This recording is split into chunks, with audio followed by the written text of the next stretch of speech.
Bonjour à toutes et à tous et bienvenue à cette nouvelle édition de Midi au Caire. On commence tout de suite cette édition avec le président Abdel Fattah el-Sisi qui s'est réuni hier avec le Premier ministre Mostafa Madbouli, le ministre des Finances Mohamed Maït et la ministre de la Culture Nevin El-Kelani.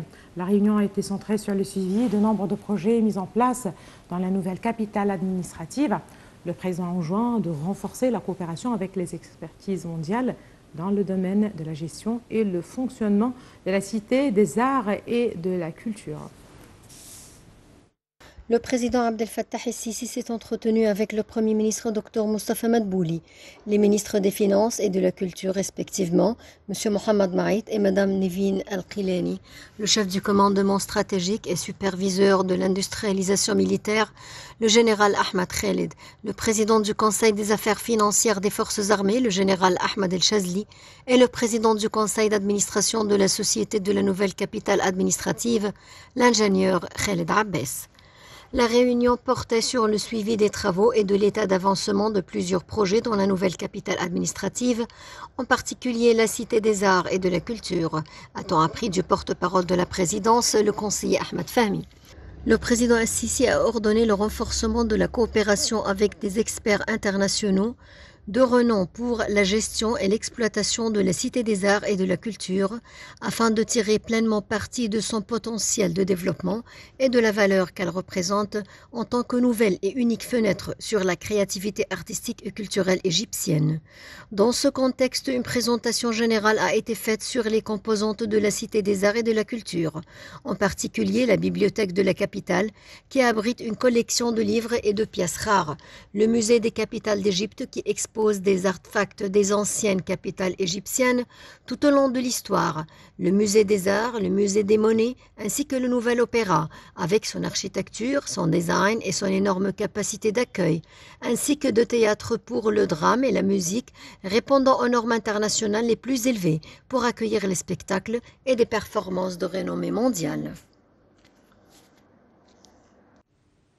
Le nouveau procureur général et le conseiller Mohamed Chawqi Ayad a prêté serment hier devant le président Abdel Fattah el-Sisi. Selon le porte-parole de la présidence de la République, le président el-Sisi a exprimé au nouveau procureur ses meilleurs vœux, lui souhaitant plein de succès dans sa mission qui consiste à maintenir et renforcer la souveraineté de la loi pour protéger les droits des citoyens conformément à la Constitution. Le président el-Sisi a décerné l'ordre de la République du premier degré à l'ex-procureur général, le conseiller Hamad Al-Saoui, le remerciant pour ses efforts en faveur de la protection des droits des citoyens et de la société.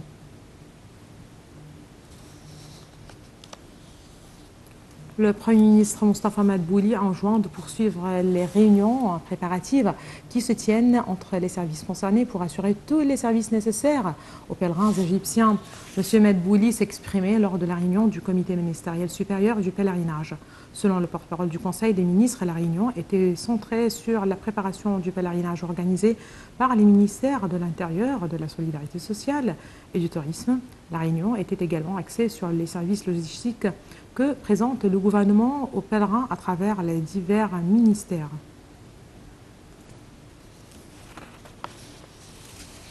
Le ministre des Affaires étrangères, Sameh Shoukry, est arrivé à New York depuis samedi pour participer aux réunions de la 78e Assemblée générale des Nations unies qui s'ouvre demain sous le thème « Reconstruire la confiance et raviver la solidarité mondiale ».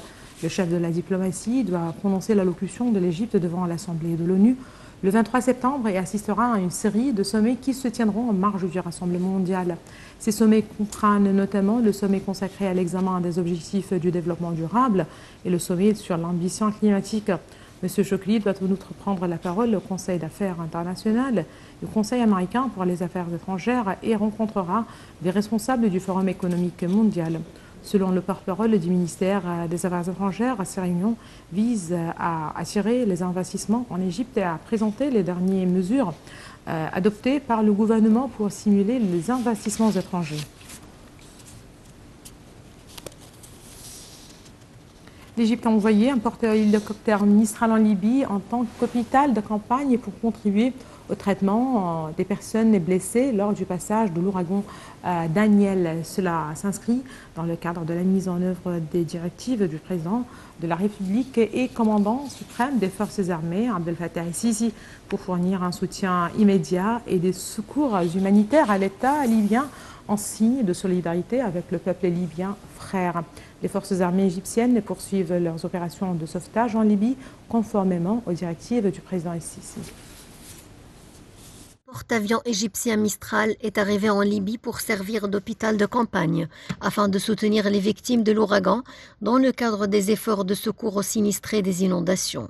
Le président Abdel Fattah el-Sisi a affirmé que les autorités égyptiennes suivent de près la situation en Libye, ajoutant que la direction politique suit la situation là-bas. Si des corps de ressortissants égyptiens sont retrouvés, elle les rapatriera rapidement en Égypte et qu'elle prend également des mesures en fonction des informations disponibles.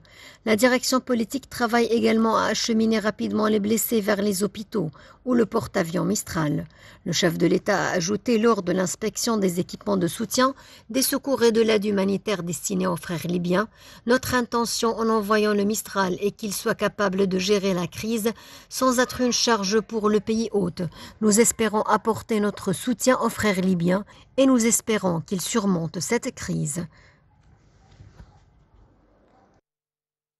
La ministre de la Coopération internationale, Rania El-Moshat, s'est rendue à New York pour participer au sommet de l'ambition climatique dans le cadre de la 78e session de l'Assemblée générale des Nations Unies au sein d'une délégation égyptienne de haut niveau en fait.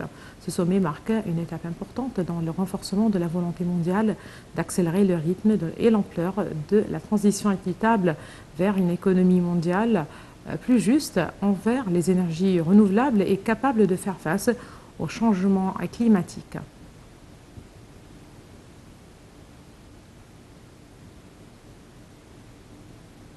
Le ministre du Pétrole et des Ressources minérales, Tarek El-Molla, a révélé que la production totale de gaz naturel d'Aguiba et d'Al-Faroneya Petroleum Company atteint 205 millions de pieds cubes par jour au cours de l'exercice 2022-2023. Ceci est intervenu lors des assemblées générales des deux sociétés pour approuver les résultats des travaux de l'exercice 2022-2023.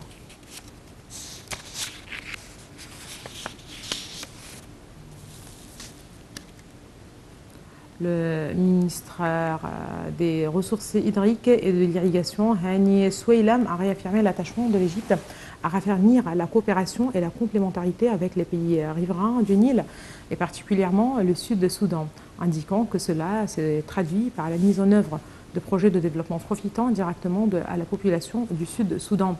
Soueilam a tenu ses propos alors qu'il recevait son homologue sud-soudanais en visite actuellement au Caire pour 4 jours pour co-présider la réunion du comité technique égypto-sud-soudanais qui s'est tenue ce samedi. M. Islam a évoqué le projet de construction d'une station d'eau potable au Sud-Soudan provenant des nappes phréatiques ainsi que de réservoirs d'eau de pluie destinés à l'usage domestique et à l'abreuvage des animaux.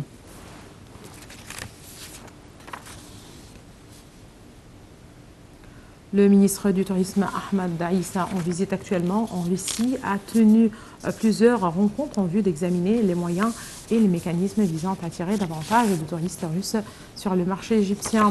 L'ambassade d'Égypte à Moscou a abrité ces réunions en présence des responsables concernés, indiqué un communiqué émis par le ministère. Le ministre a passé en revue les plus importants développements de l'industrie du tourisme en Égypte, des indicateurs des touristes russes arrivant en Égypte cette année, rappelant que le marché russe est à la pointe des marchés en Égypte que le ministère cherche à booster dans la période à venir. M. Aïssa a étalé les principaux produits touristiques qui caractérisent la destination touristique égyptienne, placée en vedette dans la stratégie nationale du tourisme en Égypte et mise en exergue les opportunités que les agences de voyage peuvent exploiter pour créer un nouveau produit à leurs clients, et ce, en exploitant le riche potentiel touristique du pays et profitant des vols domestiques, facilitant la circulation des touristes entre les différentes villes et destinations touristiques.